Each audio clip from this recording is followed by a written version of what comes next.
انسحاب الدبابات من طريق السد وحي في 5/11/2012.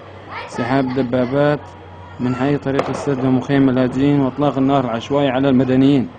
يا الله يا الله يا الله، من غيرك يا الله. انظروا انظروا أيها العرب، انظروا أيها المسلمون، يدمرون بيوتنا ويحرقون وينتهكوا أعراضنا، وأنتم تتفرجوا علينا يا الله. انظروا، إن هذه الدبابات لقمع المواطنين السوريون أم هذه للإسرائيل؟ بل هي موجودة لقمع السوريين.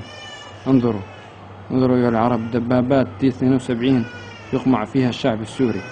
في 5/11/2012 انسحاب القوات الأسدية الغادرة الغاشمة الصهيونية من حي طريق السد ومخيم اللاجئين الفلسطينيين في 5/11/2012 بعد حرقهم وتدميرهم إلى كامل المخيم والحي طريق السد واعتقال أبنائه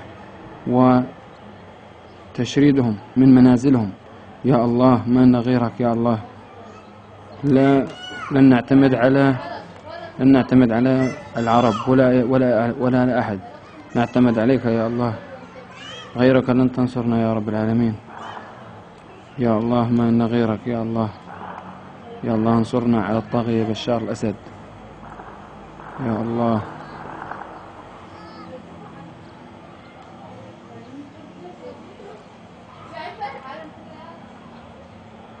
إنها دبابات العصابة الأسدية المجرمة.